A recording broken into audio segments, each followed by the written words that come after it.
आज का जो हमारा लेक्चर है ये क्या है, कैपेसिटेंस के ऊपर है। कैपेसिटेंस क्या होता है? वो प्रोसेस जिसके जरिए से एक कैपेसिटर अपने अंदर जो है चार्जेस को या इलेक्ट्रिक एनर्जी को स्टोर करता है। वो प्रोसेस कैपेसिटेंस वो प्रोसेस होता है जिसके जरिए से एक कैपेसिटर जो है अपने अंदर इलेक्ट्रिक चार्जेस या तो इलेक्ट्रिक एनर्जी को स्टोर करता है। उसी प्रोसेस को हम क्या कहते हैं? कैपेसिटेंस। चार्ज प्रोपोर्शनल होता है वोल्टेज के, पोटेंशियल डिफरेंस के। सही है, पोटेंशियल डिफरेंस ज्यादा होगा तो चार्ज भी ज्यादा होगा, ठीक, या चार्ज ज्यादा होगा तो पोटेंशियल डिफरेंस भी ज्यादा होगा। तो यहां पे इक्वल टू लाने के लिए जो हम कांस्टेंट लाते हैं वो है सी, जो बराबर होता है सीवी के, और इसी प्रोपोर्शनलिटी कांस्टेंट सी को ही हम कैपेसिटेंस कहते हैं। ये यहां पे मल्टीपल में है तो उस साइड लेंगे तो क्या बनेगा? डिवाइड। सी किसके बराबर आता है? क्यू अपॉन वी के। तो इसकी दूसरी डेफिनेशन हम ये भी बोल सकते हैं कैपेसिटेंस क्या होता है। कैपेसिटेंस की दूसरी डेफिनेशन जो आती है, ratio of magnitude of charge. किसका? Ratio of magnitude of charge. किसके साथ इसका रेशियो? किसके साथ? पोटेंशियल डिफरेंस के साथ। सही है। तो अब यहां पे इस C का ऐसा यूनिट क्या होता है? कैपेसिटेंस को मेजर करते हैं फैराड में। किसमें? फैराड में। और इसका डायमेंशनल फार्मूला क्या आता है? M-1 L-2 T4A2 इसका डायमेंशनल फार्मूला आता है। अब अगर हम बात करेंगे इसमें एक फैराड कितना होता है? 1 फैराड कितना होता है? ठीक, अभी एक फैराड कितना होगा? 1 कॉलम अपॉन 1 वोल्ट। क्या यही होगा? सही है। हमें किसी भी डिवाइस का पोटेंशियल डिफरेंस या किसी कंडक्टर का पोटेंशियल डिफरेंस रेज करना है 1 वोल्ट से। कितना? किसी कंडक्टर का पोटेंशियल डिफरेंस हमें बढ़ाना है 1 वोल्ट से, तो वो 1 वोल्ट पोटेंशियल डिफरेंस बढ़ाने के लिए हमें कितने चार्ज की जरूरत पड़ेगी, उसी को हम क्या कहेंगे? कैपेसिटेंस कहेंगे। और यहां पे कितना होगा? अगर एक कॉलम चार्ज की वजह से 1 वोल्ट पोटेंशियल डिफरेंस बढ़ रहा है, एक कॉलम चार्ज की वजह से जब हमारा 1 वोल्ट पोटेंशियल डिफरेंस रेज होगा, बढ़ जाएगा, तो उसी को हम 1 फैराड कैपेसिटेंस कहते हैं। ठीक, कैपेसिटेंस कहता है एबिलिटी कैपेसिटर की वो कितना इलेक्ट्रिक चार्जेस या इलेक्ट्रिक एनर्जी को स्टोर करता है। चार्जेस प्रोपोर्शनल होते हैं पोटेंशियल डिफरेंस के। तो यहां पे इक्वल टू लाने के लिए जो हमने कांस्टेंट लाया वो क्या है? Capacitance C. ये किसके बराबर आएगा? क्यों, इधर मल्टीपल है, इस साइड ट्रांसफर किया तो डिवाइड में आ गया। तो इसका ऐसा यूनिट फैराड होता है और इसका dimensional formula M-1 L-2 T4A2 होता है। अब एक फैराड को अगर मुझे डिफाइन करना है तो कितना होगा? अगर एक कॉलम चार्ज की वजह से मेरा पोटेंशियल डिफरेंस रेज 1 वोल्ट से हो रहा है तो उस कैपेसिटेंस को हम 1 फैराड कैपेसिटेंस कहते हैं। अब इसके बाद जो हमारा अगला टॉपिक है इसमें वो है कैपेसिटेंस ऑफ स्फेरिकल कंडक्टर। इसका capacitance of spherical conductor.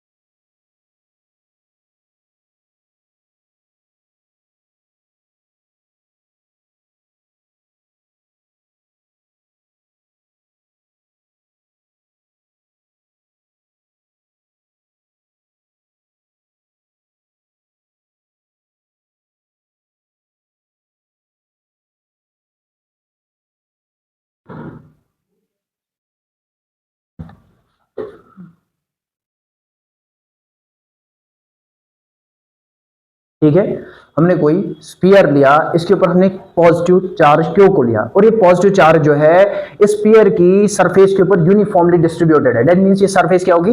Potential surface होगी।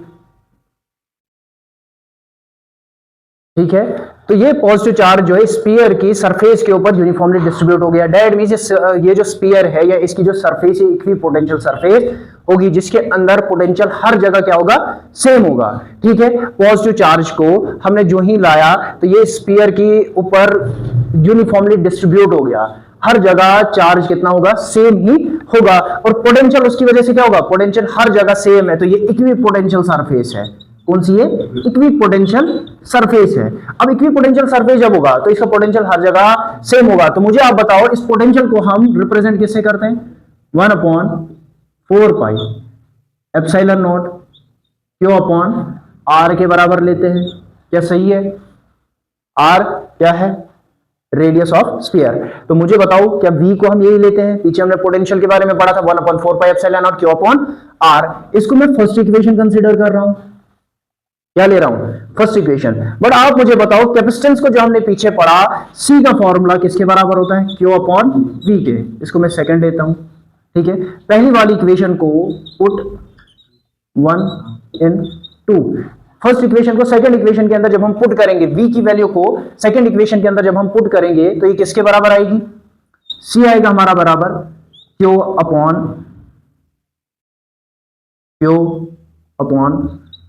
4 पाई एप्सिलॉन नॉट r। क्या यही आएगा हमारा c, q तो अपनी जगह है, v की जगह क्या आएगा, q upon 4 pi epsilon not r के बराबर आएगा। अगर मैं इस q और q को कट कर देता हूं, ये कैंसल आउट हो जाएंगे, तो मुझे बताओ क्या ये मेरा c जो है ये 4 पाई एप्सिलॉन नॉट r के बराबर निकलेगा।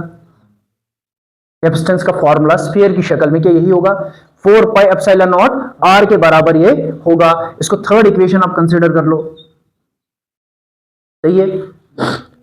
अब यहां पे एक सिचुएशन आती है, ये तो हो गया अगर हम इस कैपेसिटेंस को देख रहे हैं जब ये स्फीयर जो है वैक्यूम में या एयर में है। अब अगर इस स्फीयर को हमने किसी मीडियम के अंदर डाला जिसका डाइलेक्ट्रिक कांस्टेंट कुछ होगा, अब इस स्फीयर को हमने किसी मीडियम के अंदर डाला, वहां पे उसका डाइलेक्ट्रिक कांस्टेंट है। अब अगर मैं इसको स्फीयर को कहां पे ले रहा हूं, मीडियम के अंदर, उस मीडियम का डाइलेक्ट्रिक जो होगा कांस्टेंट, उसको मैंने कितना लिया, k के बराबर लिया। तो मुझे बताओ मीडियम के केस में कैपेसिटेंस कितनी होगी, cm, m का मतलब यहां पे मीडियम है, कैपेसिटेंस इन मीडियम, खाली इसमें ऐड हमारा क्या होगा, k ऐड होगा, डाइलेक्ट्रिक कांस्टेंट बाकी क्या सेम रहेगा, 4 पाई एप्सिलॉन नॉट r के बराबर। ये इसका फॉर्मूला हमारा निकल गया। तो मुझे बताओ capacitance in medium and capacitance in free space और एयर, इनके बीच में क्या रिलेशन बनेगा, कितना, क्या relation capacitance of medium and capacitance of free space का होगा।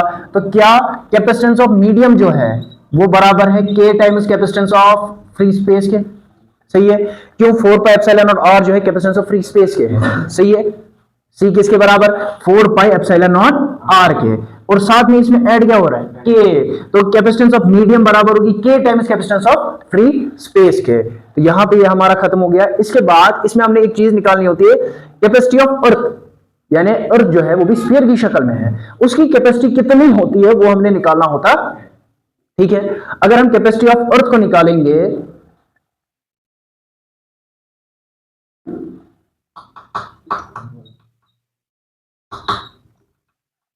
अब अर्थ की कैपेसिटेंस जो है हमने निकालनी है, उस केस में c का फॉर्मूला हमारा 4 पाई एप्सिलॉन नॉट r के बराबर है, 4 पाई एप्सिलॉन नॉट r के बराबर है। अब खाली इसके अंदर वैल्यूज को पुट करना है। आप मुझे बताओ ये 4 पाई epsilon not r, 4 pi epsilon not जो है ये किसके बराबर होता है, 1 upon 9 into 10 raise power of 9 के बराबर होता है। असल में वहां हमने पढ़ा था 1 अपॉन 4 पाई एप्सिलॉन नॉट बराबर होता है 9 इंटू 10 रेज़ पावर ऑफ 9। अब ये ऊपर गया तो वो कहां आएगा, नीचे आएगा। तो 4 पाई एप्सिलॉन नॉट की वैल्यू कितनी आई, 1 upon 9 into 10 raise power of 9, ठीक है। यूनिट भी लिख देना है तो वो भी लिख दो, मीटर स्क्वायर, सही है। अब मुझे बता r क्या है, रेडियस, रेडियस ऑफ अर्थ कितना होता है, r is the radius of earth that is 6400 kilometre approximately, 6.4 into 10 raise power of 6 metre के बराबर आएगा, सही है। Radius of earth is approximately 6400 kilometre, उसी को जब मीटर में कन्वर्ट करेंगे 6.4 into 10 raise power of 6 metres के बराबर। अब जरा इस फॉर्मूला के अंदर हम वैल्यूज को पुट कर देते हैं, तो हमारा c जो है ये बराबर आएगा 1 upon 9 into 10 raise power of 9 into 6.4 into 10 raise power of 6, क्या सही है। अब मुझे एक बात बताओ, ये और ये, इसको हम ऐसे लिख सकते हैं 6.4 डिवाइडेड बाई 9, सही है, into 10 raise power of 6 into 10 raise power of 9 है, ऊपर लेके जाएंगे माइनस 9। जब हमने इस 10 रेज़ पावर ऑफ 9 को ऊपर शिफ्ट किया, इसकी पावर क्या हो जाएगी, नेगेटिव हो जाएगी। तो 6.4 को जब हम 9 से काटते हैं तो ये किसके बराबर आएगा, 0.711 के बराबर आता है, into 10 raise power of 6 into 10 raise power of minus 9, क्या ये बराबर आएगा 10 रेज़ पावर ऑफ माइनस 3 के, सही है। इतना ही आएगा 10 रेज़ पावर ऑफ माइनस 3 के।